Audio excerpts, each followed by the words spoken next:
Olá, pessoal. Estou aqui, eu, o Odilon, da empresa Comportamento, o Leandro, que trabalha junto com a gente, e nos trouxeram hoje um desafio aqui, Leandro, conversar sobre uma temática que, acredito eu, tem impacto, né, para todos nós em todos os nossos momentos, que é a questão de saúde mental. Mas antes, Leandro, eu, né, compartilhei aqui contigo antes aqui uma conversa, né? Minha esposa é psicóloga clínica e eu nunca vi agenda tão cheia dos psicólogos clínicos, inclusive a dela. Então, Leandro, seja bem-vindo, né, aqui na gravação desse vídeo para nossas redes sociais. Foi um tema que foi extremamente solicitado pelas pessoas que estão conectadas a nós. E me conte, tem alguns números interessantes aqui para a gente entender por que esse cenário se tornou tão desafiador? Olá, Edilon. Olá, pessoal. Muito legal esse espaço aqui. Obrigado aí pelo convite. Bom, Edilon, realmente, né, a pandemia afetou muito, né, toda a população como um todo, né, e tem alguns números bem interessantes, né, e recentemente a OMS ela divulgou um dado, foi em março, que no primeiro ano de pandemia, a ansiedade e a depressão, né, aumentou 25%. Né? Então, é um número muito importante, muito significativo. Né? E qual é a causa principal que apontou nesse documento? Que foi o estresse causado pelo isolamento social. Né? Outros fatores também, né? Outros fatores estressores também foram muito prevalentes, que foi a restrição das pessoas de irem trabalhar, a questão do home office, a solidão, o medo de se infectar, morte de pessoas queridas, o luto, preocupações financeiras também, que houveram muitas demissões. E também profissionais da saúde, né, esses profissionais já entraram em um modo de exaustão muito grande devido ao excesso de trabalho. Então, a gente vê que todos esses fatores justificam esse aumento de 25%, né, nesses níveis de ansiedade e depressão da população. Então, outro dado também que foi bem interessante, da Secretaria Especial de Previdência do Trabalho, isso foi publicado em abril do ano passado, apontou que em 2020 foram 576 mil afastamentos devido à doença mental, né? Um aumento de 26% em comparação a 2019.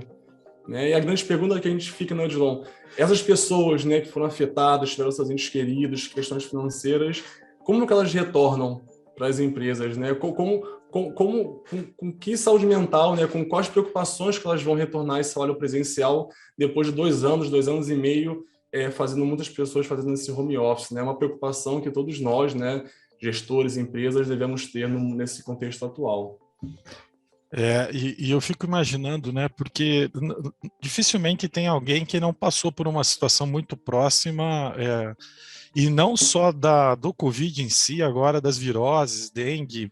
Então a gente está num momento em que a gente tem uma expectativa muito grande de retornar, né? O pessoal está falando muito do retorno ao trabalho presencial, mas que existem alguns riscos aqui que importantes nesse retorno que a gente gostaria de abordar, que está ligado à questão da saúde mental. E Leandro, hoje, quando você, né, nos seus estudos aqui, o que você percebe que, principalmente a liderança nesse momento, precisa estar atenta para gerenciar esse retorno às atividades ou esse retorno diferente, né, para as atividades? O que você sugere? O que você tem visto aí como boas práticas? Sim, João. O que eu tenho visto, o que eu tenho lido, né, em matérias de reportagem, outras consultorias também têm publicado materiais bem interessantes nessa área de saúde mental de forma específica. Vou trazer alguns pontos aqui que eu acho que são bem interessantes para as lideranças estarem atentas, né? Liderança de todos os níveis, tanto as lideranças estratégicas quanto as lideranças operacionais, tá? Porque isso afeta todos, né? A pandemia não afetou somente diretores, somente operadores, né? Afetou todo mundo.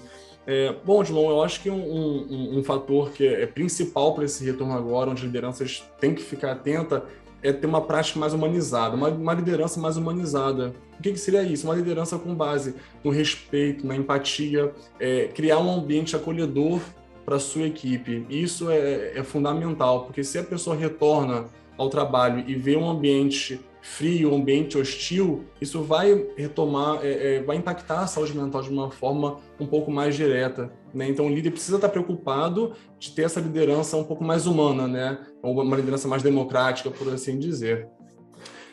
Um outro ponto, eu acho que é criar um bom ambiente de comunicação interna. porque a gente sabe, né, nós também ficamos em home office por causa da pandemia. Se a gente não criar um ambiente de boas comunicações, de criar um ambiente onde mais humanizado também, a humanização é a palavra importante para esse retorno, né? Mais um ambiente de comunicação mais assertivo e menos agressivo, uma comunicação que seja mais empática e menos fria, né? Que seja criado práticas dentro das equipes de aumentar as conexões, tanto no presencial, tanto no híbrido, ou quanto nesse retorno que talvez volte ao home office, né? Então, é importante que os líderes estejam atentos na qualidade dessa comunicação e que crie mais conexões entre seus liderados, que não deixem eles sozinhos, né? Com essa sensação de solidão, que também é algo que afeta muito a gente. Dilon, caso você queira me complementar, fica à vontade, tá? Não, Eu eu vou estava trazendo alguns pontos, pode me cortar. Não, eu estava pensando exatamente nisso, nesse novo ambiente que a gente precisa ter, nesse momento de troca de informação, porque cada um teve uma vivência diferente, por mais que a gente está todo mundo envolto do mesmo cenário, né? Mas a interação com o meio é diferente de cada um de nós. E se não tivermos esse cuidado, nós líderes também, a gente pode imaginar, né? Eu acho que a palavra empatia ela faz muito bem nesse momento, imaginar que os outros passaram pelas mesmas coisas que nós passamos, né? E esse é um pensamento um pouco egoísta, né? Porque cada um teve uma experiência diferente e está retornando com uma série de vontades, de desejos, né? Até brincando um pouco aí com a ideia da síndrome do paraíso perdido, né? Tiraram o paraíso da gente, agora a gente está voltando para ele. Então, se a gente não tiver um ambiente mais humanizado e mais empático, eu com absoluta certeza a gente pode sofrer mais nesse caminho de buscar essa nossa saúde mental, né? Afinal de contas, a gente precisa ter equilíbrio, né, Leandro? Sim. Sim, João, eu acho que além de humanização, equilíbrio também é muito importante, né? Esse equilíbrio que as lideranças precisam ter, né? E até esse é até um dos pontos que eu também queria trazer, né? Que é justamente criar um ambiente de combate ao estresse, né? Os líderes estarem preocupados no ritmo de trabalho das pessoas, no cuidado com o desgaste emocional, em delegar as atividades, né? Às vezes a gente delega mais atividades para uma pessoa e menos para as outras, acaba sobrecarregando essa que recebe mais atividades. Então, como que a gente mantém esse equilíbrio, né? Equilíbrio dentro da equipe, distribuição justa das tarefas. Então, é muito importante também, esse é um outro tópico de ações de combate ao estresse, né? Porque esse retorno já gera um estresse por si só, em termos de preocupação, né? Então, a liderança que está preocupada com seus liderados, ela precisa atuar também em cima dos fatores estressores, né? Precisa reconhecer os fatores estressores, estar atento aí à sua equipe. E deixa eu te perguntar uma coisa, Leandro. Pensando, a gente está falando um pouco do papel do líder, né? Mas e da organização? A organização de forma sistêmica. Tem alguma sugestão, alguma ação que você entenda que é fundamental, tanto quanto essas para os líderes? Sim, João. Eu penso em algumas também. Eu acho que é importante a gente primeiro frisar assim, que a empresa ela precisa reconhecer, né? Pode fazer pesquisas, pode fazer análise, o SESMIT, né? A medicina do trabalho, ela pode estar muito atuante nisso, que é justamente estar atenta aos colaboradores que estão em situação de risco. São trabalhadores que tiveram Covid, têm comorbidades, têm aspectos familiares às vezes mais complicados, né? Talvez pensar uma flexibilização desse trabalho para as pessoas, né? Então, as escolas, algumas retornaram, pode ser que outras ainda não. Então, como que eu flexibilizo o trabalho da minha equipe e estou atento também a essas pessoas que estão no maior cenário de risco, né? E a liderança é fundamental para também comunicar a medicina da sua empresa, comunicar, enfim, a alta direção sobre esses trabalhadores, para que exista um cuidado com ele, né? Um outro ponto que eu acho interessante é a empresa elaborar estratégias, pesquisas para mensurar nível de estresse, burnout, que agora o burnout, né, em 2022 aí entrou para o CID, então isso é um fator muito importante. É importante que as empresas mensurem o nível de estresse de seus colaboradores e também dos riscos psicossociais, né? Risco psicossocial, para quem não sabe, né, foi até uma portaria que saiu no ano passado, em outubro do ano passado, se não me engano, que criou um grupo tripartite para estudar a questão dos riscos psicossociais. Então, as empresas é importante que elas também analisem esses aspectos E, João, aí um quarto ponto, né, que eu acho que é fundamental, e que eu vejo pouco nas empresas isso, é criar ações de divulgação sobre as questões relacionadas à saúde mental. O que seria isso? Palestra, workshop, curso, materiais informativos, jornal da empresa, televisão, trazendo temas que são importantes, como, por exemplo, ansiedade, depressão. Quais são os sintomas da ansiedade? Quais são os sintomas da depressão? Nós temos aí o setembro, né, que é o mês do Setembro Amarelo, de combate e prevenção ao suicídio. Então, também é o momento das empresas divulgarem, comentarem, trazer palestrantes, ou, enfim, elaborar materiais para divulgar essas ações. É importante muito, João, que as empresas tragam o tema da saúde mental para a visibilidade, porque até antes da pandemia foi um tema muito invisível, é invisível, né, a questão da saúde mental. É importante que agora, nesse momento, pandemia, que trouxe a questão da saúde mental, ficou muito em voga, que agora as empresas mantenham esse diálogo, né, que não seja algo passageiro, que mantenham mesmo depois. Eu estava pensando aqui, Leandro, não tem como não falar do tema segurança psicológica, porque ele vira aqui uma mistura entre o comportamento que o líder, né, junto ao liderado, essa relação seja mais saudável, e com isso que você trouxe, né, porque ainda a gente tem a questão das doenças mentais muito atreladas à vergonha, ao receio de contar que não está bem, ao receio de não... Então, eu acho que o que você está trazendo para a gente é fantástico do ponto de vista de que precisa ter um ambiente que as pessoas sintam confiança para poder conversar sobre isso. E nada mais isso que o conceito aplicado da segurança psicológica. É isso mesmo, Leandro? Sim, João. A segurança psicológica, a gente pode dizer aí que é uma prática que é fundamental e atualmente está muito em voga nesse tema, João, que percebeu-se a importância da segurança psicológica, e a pandemia isso veio muito. E o que seria a segurança psicológica, né?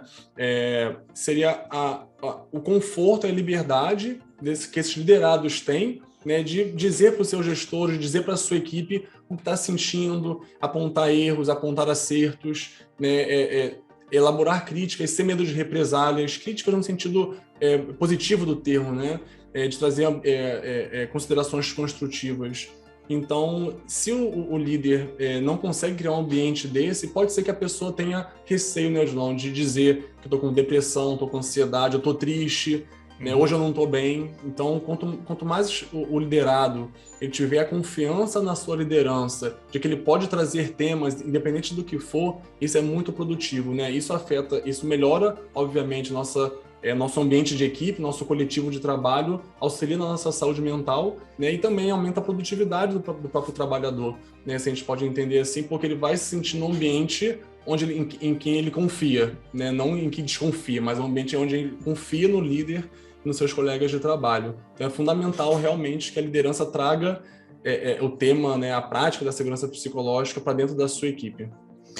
E para finalizar, a gente falou um pouco, né, do cenário, do papel do líder, de pontos importantes que uma organização pode se preparar para esse momento.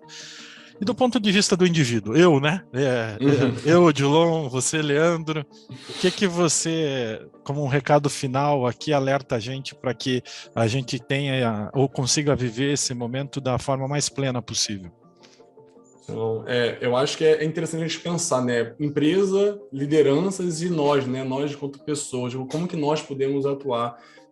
Não, três orientações, né, são as que a gente mais ouviu ao longo desde 2020, né, para a questão de saúde mental, que seria exercício físico, né, atividades físicas, isso é importantíssimo, né, em relação à nossa saúde mental, criar rotinas, né, apesar de ser difícil muitas vezes, né, com filho, trabalho, tantas demandas que a gente acaba tendo, é muito importante que a gente crie rotinas, porque isso às vezes traz um conforto, né, traz uma segurança ali no nosso dia a dia.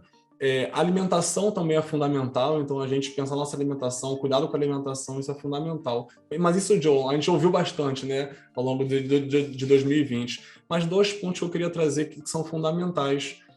Um primeiro ponto seria o autoconhecimento. Né? O que seria esse autoconhecimento? Seria a gente saber dizer sim ou não, a gente conhecer os nossos limites, né? Na pandemia eu vi pessoas próximas a mim que se matricularam em vários cursos, né, concomitantes, daqui a pouco que não conseguiu terminar nenhum, né? E aí ficou estressado por conta disso, aí se sentiu incapaz porque não estava conseguindo dar conta de tanta coisa.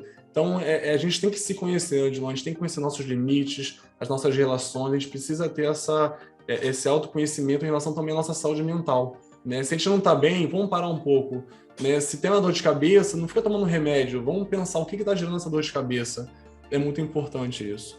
E um segundo ponto seria a gente tentar retomar os nossos vínculos socioafetivos que foram fragilizados ao longo da pandemia. Então, amizade, colegas, família, ambiente de trabalho também. Então, a gente retomar esses vínculos aumenta o nosso círculo socioafetivo e estrutura a gente para desenvolver um dia a dia mais saudável. Então, esses 5 pontos, por assim dizer, eu acho que são fundamentais. Rotina, atividade física, alimentação, autoconhecimento e reforçar e retornar com esses vínculos que a gente ficaram fragilizados ao longo a partir de 2020, principalmente, né? Valeu, Leandro, muito obrigado aí pela conversa. Eu estava comentando contigo que eu tenho uma frase, conceito da Yoko Ono, que eu gosto muito, que acho que resume bem esse terceiro momento nosso de conversa, que a droga é o segundo copo d'água quando o primeiro matou a sede, né? Então, nem a falta nem o excesso. Eu acho que o equilíbrio aqui, ele vem muito, muito a calhar nesse nosso momento. Então, queria agradecer, Leandro, esse nosso espaço. Vamos estar novamente aqui com próximos temas que a Comportamento vai nos chamar aqui para conseguir compartilhar. Pessoal das redes sociais, estamos à disposição. Vocês sempre nos ajudam nas escolhas dos temas. Então, compartilhe aqui o nosso vídeo e também traga para nós nossos desafios temáticos aqui para que a gente chame a nossa equipe da Comportamento para conversar com todo mundo. Leandro, um grande abraço. Tchau, João. Valeu.